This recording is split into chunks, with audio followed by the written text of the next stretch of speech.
Pourquoi? Parce qu'en fait, les peintures sur caoutchouc du Sénégal, c'est une collection très récente qu'on est en train d'intégrer. Enfin, on a intégré une bonne partie dans ces collections dites d'anthropologie culturelle, qui sont donc au Musée de l'Homme. Et en fait, alors un petit rappel, c'est les collections d'anthropologie culturelle, elles consistent en quoi? En fait, vous savez que suite au départ des collections d'ethnologie au Cameroun, nous, il a fallu donc, penser, est-ce qu'on refait les collections, quel type de collection? Donc aujourd'hui, en fait, le but de ces collections d'anthropologie culturelle est de documenter ou illustrer matériellement l'impact et les transformations environnementales, naturelles, culturelles, sur la créativité humaine, sur les créations, les productions matérielles. Ça veut dire qu'en fait, on est en train on mesure par exemple les changements de proportion, au moins sur un siècle, entre proportions de matériaux naturels, végétaux, animaliers, minéraux, et les proportions des matériaux dits artificiels ou culturels, dont font partie bien sûr les matières plastiques, mais pas que, hein, c'est tout un éventail. Et donc, c'est vrai qu'on constate en effet un basculement au XXIe siècle, donc déjà, où on a une plus d'éléments culturels et de moins en moins naturels. Et ça, c'est sur le monde entier. Hein, donc, il n'y a pas de limite, même les deux venant de France, on les collectionne. C'est sûr, il y a un choix très précis. On hérite également d'anciennes collections conservées au Jardin des Plantes. On va voir quelques exemples. Donc, voilà, et donc, les élastomères font partie, bien sûr, de ces matériaux dits à cheval des fois entre naturel et culturel, parce qu'on parle du caoutchouc naturel, mais alors, ils sont transformés, si j'ai bien compris. Hein. Donc, voilà, on est toujours en entre-deux, là. Donc, et voilà, donc quelques exemples hein, pour vous montrer ces différents types, où là, bien sûr, on avoue notre méconnaissance, hein, pareil, sur ce monde-là, où on a ces petits jouets d'enfants de Centrafrique, où on voit que les roues sont probablement faites moitié semelle de tonk ou autres matériaux, sans doute élastomères. Mais surtout, ce qui est très intéressant, c'est que par rapport aux élastomères, c'est qu'on constate que la voie d'entrée principale des élastomères dans le quotidien, de la société dans le monde entier, c'est les pneumatiques. Il a déjà été, pour faire le lien avec la présentation précédente, et notamment chambre à air et pneus en eux-mêmes. Donc là, on voit que en fait, les chambres à air découpées en lanières sont encore aujourd'hui très utilisées. Parce que voilà, par leur propriété élastique, hein, donc, vous voyez, pour éviter, par exemple, la bavure, enfin, de souder les deux éléments, ou les coller, ou d'utiliser la résine, hop, on utilise des lanières en élastomère, hein, donc découpées dans les chambres à air. D'accord, il y a d'autres multiples d'objets comme ça. Les balais, simplement, les manches de balais faits en faisceau de fibres végétales. Le manche est maintenu à l'aide de lanières découpées de chambres à air. Hein, donc, il y a tout un tas comme ça d'objets qui sont vraiment intéressant. Là, pour celui-ci, c'est intéressant parce que, voilà, comment il a été collecté dans les années 80. On sent bien sûr que ça a perdu de son élasticité. On sait qu'à terme, ça va casser parce que c'est très rigide, c'est vraiment cassant. Mais voilà, après, on propose des solutions. On va certainement faire un scan 3D pour conserver la pièce en sachant, voilà, une forme de conservation de restauration, de substitution, en espérant que les imprimantes 3D vont progresser aussi. Voilà, des objets, on suppose qu'il s'agit d'élastomères, comme ce lance-pierre de Papouasie-Nouvelle-Guinée, hein, donc utilisé par les enfants, mais avec quand même une représentation sculptée ici, hein, où on a un élément en cuir, mais voilà, relié par ces tuyaux, donc assez élastiques, hein, sont vraiment. Et puis donc voilà, toujours on revient à pneumatique, là on a des sandales comme celle-ci, hein, donc Touareg, donc Afrique du Nord, donc dont la semelle est faite d'un morceau de pneu. Hein, donc, alors on me disait justement que ces chaussures on n'en trouve plus parce que depuis que les pneus sont vendus sont à armature métallique. Hein, donc il y en a plus. On n'en utilise plus ce type donc c'est un dernier témoignage. Et puis ce qui est intéressant, le pneu lui-même, hein, donc très utilisé. Alors on sait que le pneu se recycle, etc. Ici c'est un exemple intéressant de création contemporaine faite par Bokia, donc une boîte de deux designers libanaises, qui en fait fait que le Liban est en proie à beaucoup de manifestations contre les élites dirigeantes, etc. Et en fait, au fil de ces manifestations, on brûle des pneus. Donc, évidemment, c'est-à-dire que ça a créé une atmosphère très difficile. Et ces deux artistes, donc, on avait marre. Donc, on avait marre, c'est-à-dire tired. Donc, elles ont créé cette installation à base de pneus recouverts de tissus majoritairement fleuris. voyez, pour dire qu'ils en avaient assez. Voilà, et on passe d'un symbole de manifestation, un symbole plutôt d'apaisement, etc. Donc là, vous avez, ça a été présenté lors d'une installation, une exposition donc, à l'Institut Ibn Arabe. C'est grâce à cette exposition qu'on a obtenu un de ces exemplaires. Quelques spécimens, je vais aller très vite sur l'histoire de la production de caoutchouc en Afrique. On a quelques éléments comme celui-ci, collectés en 1930 par Auguste Chevalier, qui était ethnobotaniste au muséum, donc collecté au Ghana. Ça fait partie de ses premières productions de caoutchouc, puisque au Ghana, l'introduction des EVA, c'est 1893, et donc les premières productions de sève, c'est 1904. Oui, donc on est vraiment, et bien sûr, ce qu'on constate, bien sûr, voilà, donc c'est devenu très très rigide, très cassant, malgré une certaine forme d'élasticité quand on porte la pièce. Donc ça garde quand même une certaine souplesse, jaunissement, dégradation de la couleur, etc. Et puis là, juste à côté, un petit peu pour montrer vraiment que sur place, on est au Vigaria ici, la production de caoutchouc reste quelque chose de fondamentalement inscrit dans les esprits. C'est vraiment intégré dans le temps. On acquiert également des éléments très, très contemporains, comme tout ça, ça vient du Brésil, donc, où ils font beaucoup d'expériences. Ils reviennent sur le caoutchouc naturel, ils essaient de développer une filière. Et donc, on a quelques éléments, une d'assiette ici, polychromée. Donc, pour l'instant, on ne constate aucune dégradation visible à l'œil nu. Puis des effets de texture liés avec ces feuilles, puis des essais comme ceci, avec encore une fois des qualités tactiles tout à fait intéressantes, parce qu'en fait, on a vraiment, puis bien sûr, également préservatif en caoutchouc naturel venant du Brésil. Vous voyez, donc une gamme, en fait, on ne s'interdit rien, sauf peut-être, c'est là que je rebondis sur les interventions précédentes, le fait qu'on nous a proposé plusieurs fois des éléments où là, c'était vraiment élastomère, mais dégradé. C'est qu'en fait, c'était poisseux. Ça rappelle ce qu'il y avait avant, là, etc., poisseux, collant, etc. Donc, probablement de polyuréthane ou polyisoprène. Donc, voilà. Et finalement, ça pose une question parce que l'objet était intéressant, mais on ne l'a pas pris à cause de cet état de dégradation. On savait que ça allait être pire en pire. Donc, voilà, du coup, ça pose des questions. Avançons dans le champ de cette expression artistique sur la peinture de caoutchouc. Et là, je vais laisser la parole à Alain Pelgouin pour un peu le contexte. Quelques mots avant, pour dire que du producteur au consommateur, les usages et la récupération des pneus, comme vous le savez, sont multiples, que ce soit sur les bateaux, que ce soit en bornes enterrées dans des quartiers pour éviter que les gens viennent avec leur véhicule taper dans les murs. Et puis, un des usages que j'avais vu, c'était dans une ancienne décharge à ordures, comme combustible pour griller des têtes de bœufs, pour leur donner où ce cuir est très apprécié en cuisine.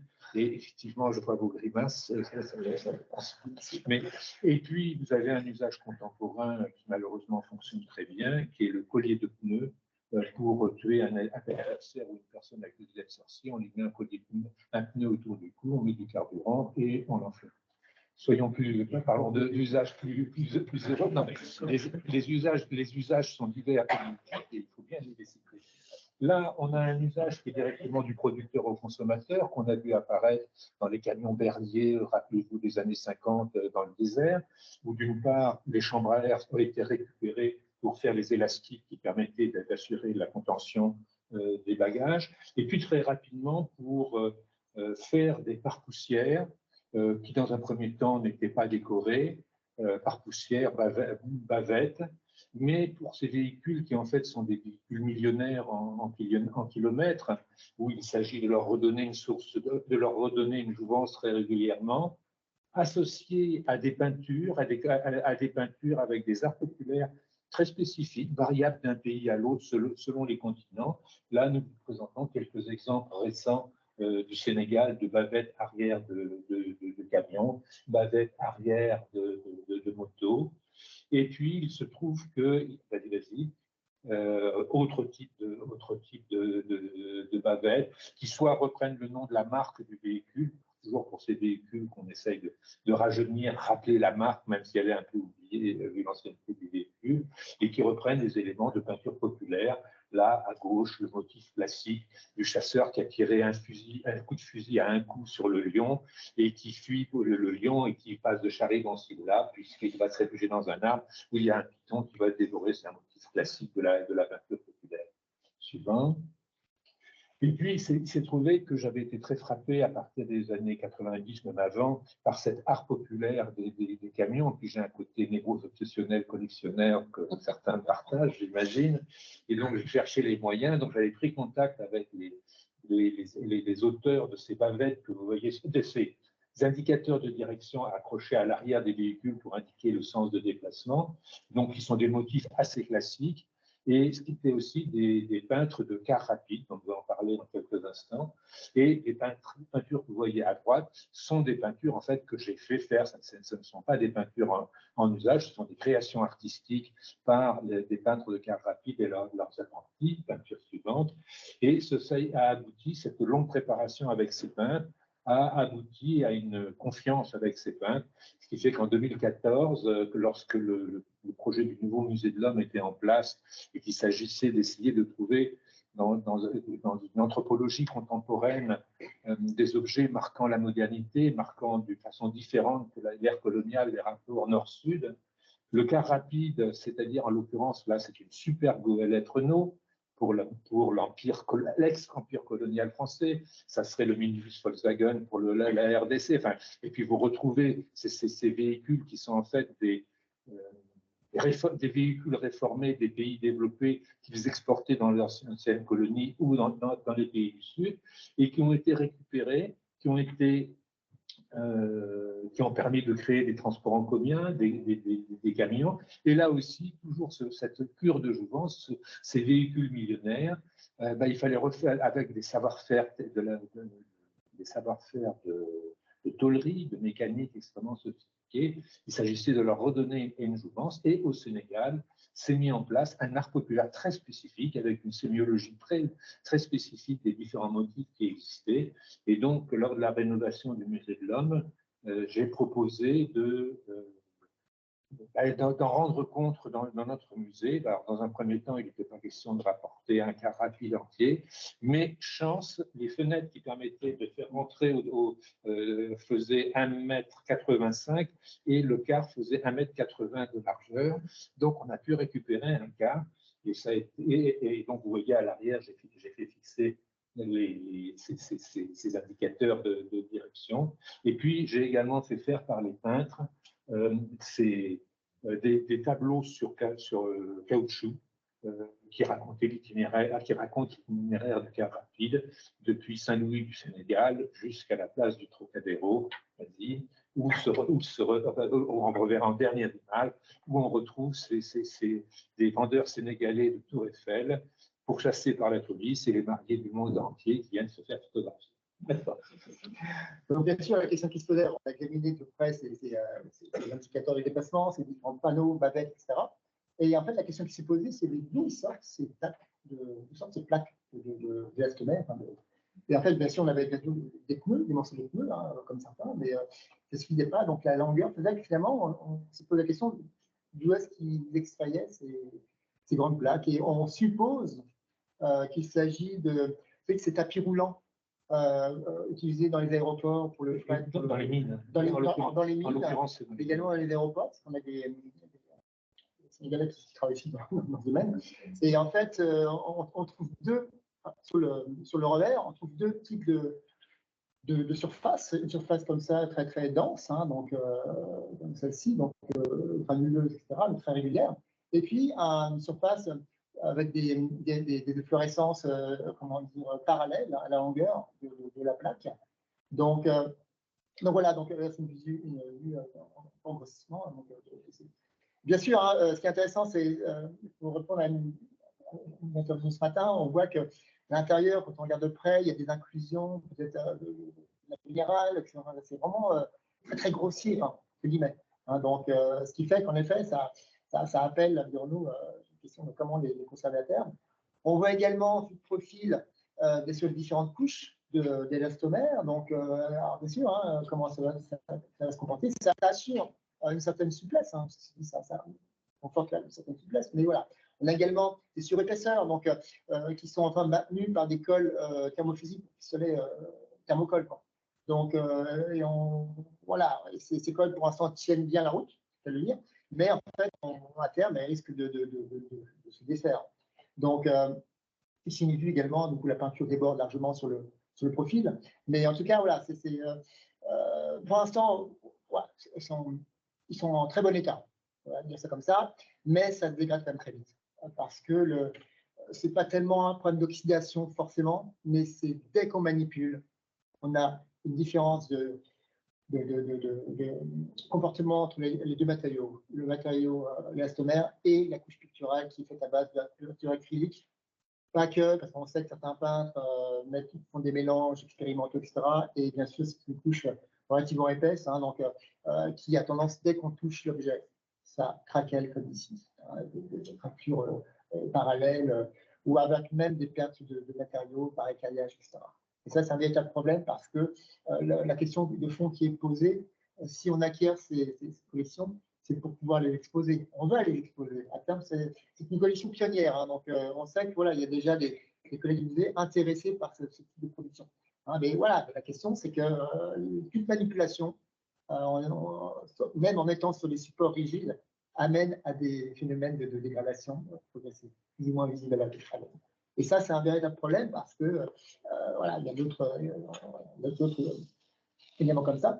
Donc, voilà, ce qui fait que, voilà, c'est une grosse question. Voilà, bien sûr, on envisage évidemment photographie, alors scan 3D, ça ne rendra pas forcément, mais photographie, haute résolution, etc., pour garder au moins le souvenir, parce qu'on sait qu'à terme, ça se dégradera. C'est pas le plus longtemps possible, mais en tout cas, voilà, c'est une question de matériaux qui, finalement, culturellement parlant, n'étaient pas faits pour se rencontrer. Donc, c'est là, ça pose vraiment le problème. Vous voyez, le but de ces collections, c'est de proposer l'histoire culturelle de chaque matériau combiné. Matériau simple, c'est simple. Enfin, quand on dit un seul matériau comme l'élastomère tout seul, ça va. Mais c'est quand c'est combiné à d'autres matériaux que ça devient problématique dans notre cas. Voilà. Et je te laisse le mot de la conclusion. Je l'ai déjà raconté. Bon, bah, en tout cas, merci de votre attention. J'espère qu'on a respecté le temps. C'est parfait.